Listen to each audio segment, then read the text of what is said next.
Miss Tiwa Savage is a resilient force within Africa's ever-growing music and entertainment industry.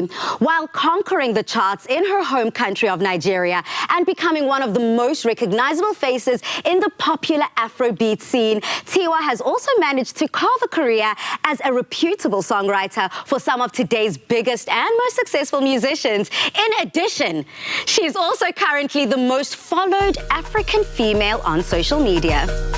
Spells on the beat, Tiwa Savage on this one, yeah. Whiskey, do you want mama? Make it animals to tingle. This guy in I never see you. I pray your day I got me. Baby, fresh on the beat and it's killing them all, of course. It's killing them all, of course. Make we scatter this place tonight.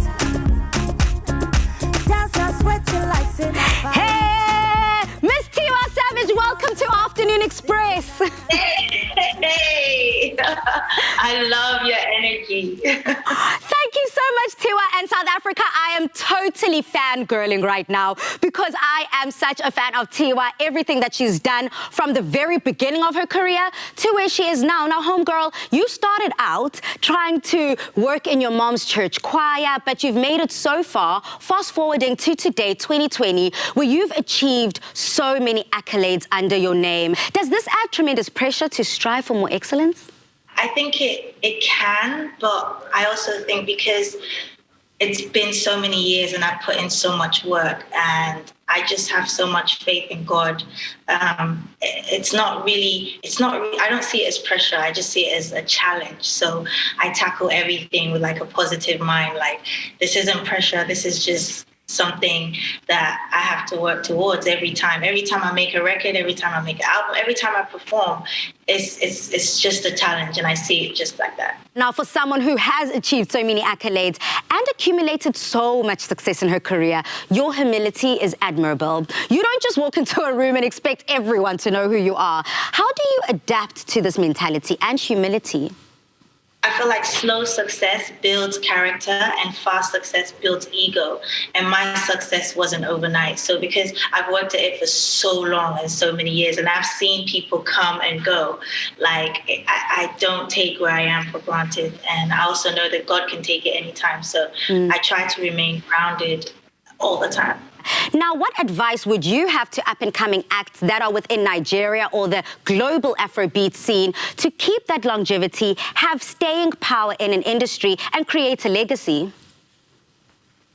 It has to come from within. You have to be really passionate about it and know that really at the beginning, you don't get famous overnight. You might not be making as much money as you would love to, but you just have to make sure that you stay true to the craft. Like, because there's a lot of people that come and they have 15 minutes of fame and then you don't hear about them. You have to stay true to music and realize the importance of your fan base and building a brand as well beyond music. Because, you know, when you become such a household name and you have a strong followership, even if you don't release music in a year, like your demand is still high because you're a household name. Later this year, you are set to release your 4th studio album, Celia, named after Umama. Please may you share the relationship, what it's like between you and your mom. Yo, like, for me, like, when I was living in London, like, it was not cool to be African. I was teased, I was bullied. When I wanted to go into music, just, like, being in African society was just, like, that's not cool. Like, you know, what, a musician, like, they frowned upon it. And my mom stuck with me, like, against social backlash, against family backlash. She just pushed through and she encouraged me. For me, that's like the epitome of a strong African woman. And this album is dedicated to strong African women who have to conquer so many challenges, emotional battles, like just everything we face as a woman and as an African woman. Yeah. So I wanted to dedicate this album to us and also pay homage to my mom. Being a mother to a young black man and to be parenting during a time that will become a part of history, what life lessons would you like to instill in him when he grows up to be a man? I'm so blessed to have a son that I want to teach how to love and respect women. I think we also have to focus on the boy child as well. And a lot of boys grow up to be men and they don't really know how to love.